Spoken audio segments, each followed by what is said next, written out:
Hello, this is Max.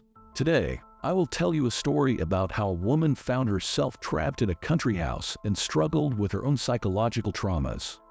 You can subscribe to the channel after watching. It helps us a lot in realizing the content. Jesse and Gerald organize their belongings as they prepare for a trip to their lakeside cabin. In order to add excitement to their relationship, Gerald includes a pair of handcuffs in their packing. During the drive, Gerald's anticipation builds as he tenderly touches his wife's legs. The car radio broadcasts news about a recent local burglary. Unexpectedly, Jesse spots a dog on the road and asks Gerald to halt the car to prevent any harm. Thankfully, Gerald stops just in time. However, Jesse observes the hungry dog attempting to consume a deceased possum. Upon their arrival, Gerald receives a work-related call, prompting Jesse to explore the lake view from the backyard. Gerald proceeds to prepare meat for their upcoming dinner. Following this, he uses a blue pole to enhance his vitality. Meanwhile, Jesse employs the meat to entice the dog over. Gerald catches her in the act and expresses mild displeasure as the meat is an expensive cut of Kobe beef. Despite the situation, no argument ensues between them. They endeavor to maintain their happiness, focusing on the purpose of the weekend, to mend their marriage. Subsequently, they opt to head indoors and begin their activities. Jesse readies the bed, and Gerald emerges with the handcuffs. They exchange compliments on each other's appearance before proceeding converging. Gerald assures Jesse that the handcuffs are authentic, as he intentionally avoided using cheap ones that might break. Consequently, he proceeds to handcuff her. He takes a sip of his drink before indulging in his wife's presence. Jesse becomes aware of the Viagra pill bottle resting on the countertop. Gerald sets his glass on the headboard and delves into roleplay with Jesse. During their interaction, Jesse feels uncomfortable as Gerald instructs her to portray a damsel in distress. As their roleplay intensifies, Jesse senses Gerald's aggressiveness exceeding her comfort. Eventually, Jesse pushes him away and requests to be uncuffed. Gerald, taken aback, thought their lake house visit was intended for such exploration. Despite Jesse's repeated pleas to be released from the cuffs, Gerald opts to switch to a gentler approach to continue their activities. Unexpectedly, Gerald experiences chest pain, leading to a heart attack.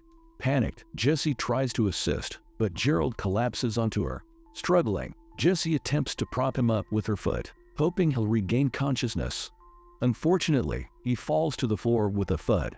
Desperate to free herself, she struggles with the cuffs. Distressed screams ring out as she pleads for Gerald to wake up and calls for help. The sight of blood pooling near Gerald's head underscores the gravity of the situation. Her cries for assistance prove futile, given their isolated surroundings. As the afternoon wears on, rustling noises outside catch Jesse's attention. Soft footsteps enter the house. It's the stray dog. Despite her warnings, the dog approaches Gerald's body and engages with the blood. The dog's behavior escalates as it begins gnawing on Gerald's arm. In a bid to scare it away, Jesse hurls a butt towards the dog, but her efforts are in vain.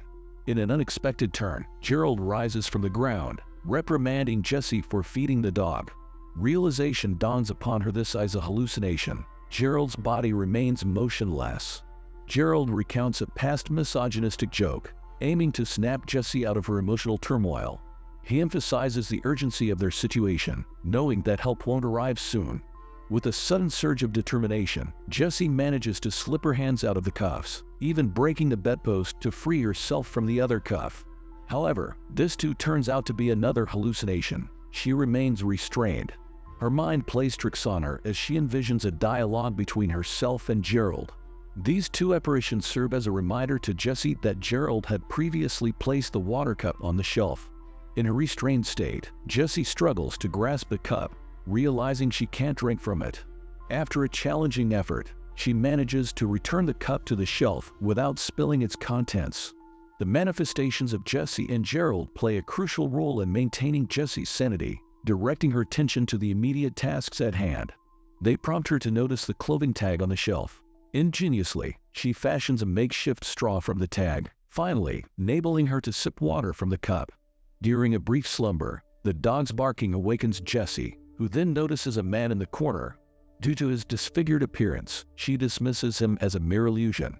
Gerald's endearing use of the term mouse triggers a recollection from Jesse's past when her father affectionately referred to her as such. In another memory, the family visits a lake house together, but Jesse's reluctance to join the water activities disappoints her mother. Eavesdropping, Jessie overhears her mother criticizing her. While most of the family embarks on a boat outing, Jessie stays behind with her father. He compliments her appearance and coaxes her to sit closer as they witness an eclipse. Eventually, he persuades her to sit on his lap, where an unsettling incident occurs. Abruptly, Jessie awakens to the realization that her hand has gone numb due to restricted circulation. Experiencing painful cramps, she strives to restore blood flow. Gerald questions why Jessie never disclosed the disturbing memory of her father's actions. Jessie cites the pain and desire to forget. Her hallucination suggests that marrying an older man might have been influenced by her past experiences. Filled with guilt and shame, Jessie shifts blame away from her father, attributing excuses to his inappropriate behavior. She remembers another distressing incident involving her father, one that she perceived as a dream and linked to a well of secrets. Gerald challenges the validity of her hallucinations, asserting the reality of the man she saw in the corner, even pointing out his footprints. Gerald reveals this figure to be deaf, suggesting its imminent return. Jessie recollects a past interaction with her father where he apologizes, manipulates her into secrecy, and exploits her emotions. She agrees to keep his actions hidden. As she cries and bites her nails, Jessie pledges to uphold the secret without realizing the extent of her father's manipulation. Jessie's father swiftly shifts from serious to cheerful before leaving the room. Suddenly, the creepy man's presence becomes palpable again, this time as the dog licks her feet. Startled, Jessie awakens to see the dog chewing on her foot. In a desperate attempt, she kicks the dog away, causing it to turn its attention to Gerald's body. At this point, Jessie's lips have become dry and cracked due to dehydration. Gerald begins to play on her fears, suggesting a grim fate for her discovery. Jessie, resigned to her situation, starts to accept the idea as she hums a lullaby and drifts into slumber. In her dream, she envisions a blood-red sky during an eclipse and enters a bedroom where her younger self is handcuffed. She apologizes to her younger self for not speaking out earlier. She acknowledges her guilt and fear concerning her younger sister's safety from their father's actions. The younger version of Jessie reassures her that she possessed the strength to endure. This triggers a memory of a dinner conversation where Jessie's emotional distress led her to unintentionally shatter a glass cup in her hand, causing her mother's concern. Recalling this incident, Jessie conceives a plan to use a shard of glass to cut herself and utilize her own blood as a lubricant to slip out of the handcuffs. Her hallucinations object to this idea, but Jessie deems it preferable to succumbing to dehydration. Time is of the essence due to her severe dehydration. She shatters a glass cup on the shelf, employing a shard to cut her hand and wrist. Despite the excruciating pain, she perseveres, effectively freeing one hand. Yet, one hand remains cuffed. Using her feet, she manages to retrieve her cell phone, only to discover that it's dead. She drags the bed toward the handcuff keys, all while the dog watches hungrily. Jessie employs her injured hand to grasp the keys, crying out in agony. Using her mouth and the keys, she unlocks the remaining cuff, then quickly rehydrates herself. Following this, she bandages her hand to stem further blood loss. Despite her efforts, dizziness overcomes her and she collapses. Upon awakening, she fends off the dog's attempt to chew her arm. As she shoos the dog away, she notices her husband's disfigured face on the ground. Getting up, she hears something in the hallway, causing the dog to growl before fleeing. Observing the creepy man in the hallway, Jessie decides to approach him. He desires her jewelry for his collection, prompting Jessie to relinquish her ring. She departs with the car, leaving her husband behind as he waves her goodbye. While driving, Jessie struggles to stay awake. In an unexpected moment, Jessie's car swerves, and she finds herself in one of her dreamscapes featuring a sky stained with blood. The creepy man occupies the back seat, moving toward Jessie to murmur the word mouse. This unsettling encounter prompts Jessie to intentionally crash her car into a tree, drawing attention from nearby neighbors who hear the collision. Miraculously, Jessie survives the crash. Several months later, Jessie, despite her injuries, begins composing a letter using her damaged hand. Following the accident, she misled the authorities by claiming amnesia, aware that traumatic events can sometimes trigger memory suppression. With the payout from Gerald's life insurance, Jessie manages to rebuild a semblance of a normal life. However, the creepy man continues to haunt her nightly, and her wedding ring remains missing, despite no police recovery efforts. What keeps Jessie going is her newfound understanding of her younger self's resilience.